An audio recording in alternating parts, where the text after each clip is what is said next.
I wanted to be a software engineer. Like I wanted to land up in Silicon Valley. It's most challenging thing I feel. When you code, you can develop anything you want. So I started off making websites when I was doing my undergrad, because I like to make beautiful things and with nice UI, and it got so good that people used to give me money. Like with different organizations came and from my college itself that, hey, you do this, can you just host the website for me? And from that I developed an interest. So I did a generic computer science because I wanted to experience other fields as well, which was very important for me. I didn't know anything about systems.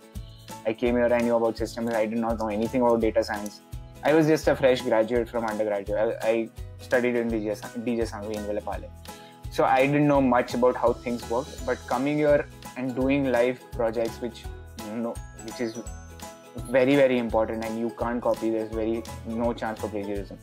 So I understood how different languages which I learned over the time, Python, C++, Java, can work things, and how do they make systems work.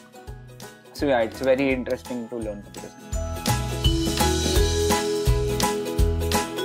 You don't have to go to every class. Just do whatever you feel is getting you most knowledge after that time. So I used to just go to one lecture, probably alternate day or stuff like that. So my daily schedule was like wake up, study for an hour or two, cook a meal for myself, go to college, come back home quickly, study, go to the gym at night around 8 p.m, come back, have a bath, have dinner, start studying again for like 3-4 hours, sleep at 2 a.m. and repeat.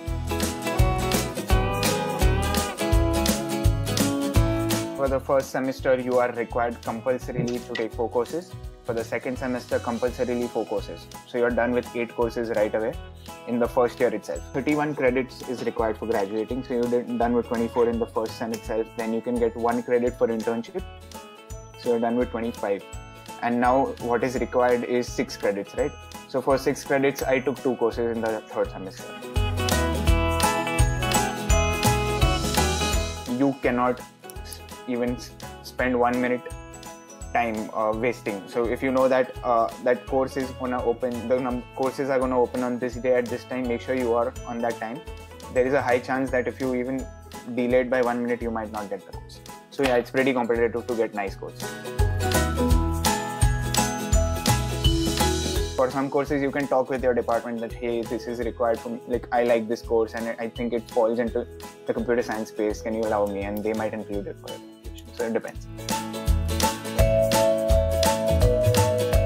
Don't come to Stony Brook with the hope that, hey, I might, just switch if I don't like it. It's very rare. And if it happens by any chance, it's not going to happen easy. You might have to spend another semester or 2.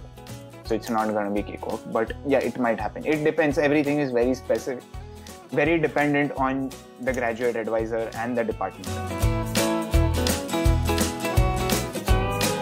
So you'll get, in short, 2 degrees. One which states that you have data science specialization, and one which is a generic MS in CST. There are a lot of courses which do not have exams. Just do a project over the course and you're done. And there are a lot of courses which do not have project-only exam, which is also pretty chill in some cases, that you just study of a day or 2 and you're done with it. But once you see that course list, just hit up any of your senior, hit me up if you want, and ask me what are the courses which are heavy, which are medium, and which are easy.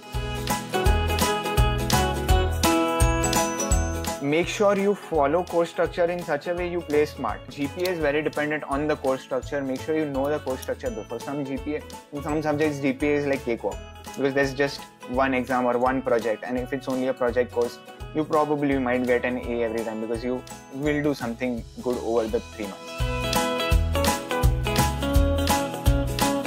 It is a very simple advice, but do it.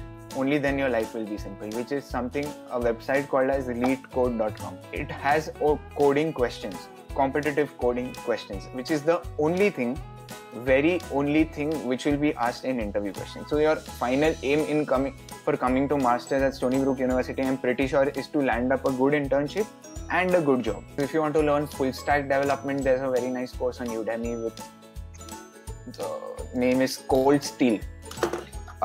That's the name of the person, that's the name of the course. So he is the person who has taken the course. There are like 2 courses, full stack development 1, full stack development 2. Learn Java properly if you're doing, it's a very wide language. There's a course on Udemy for Java by Tim Buchalka. Do that inside out.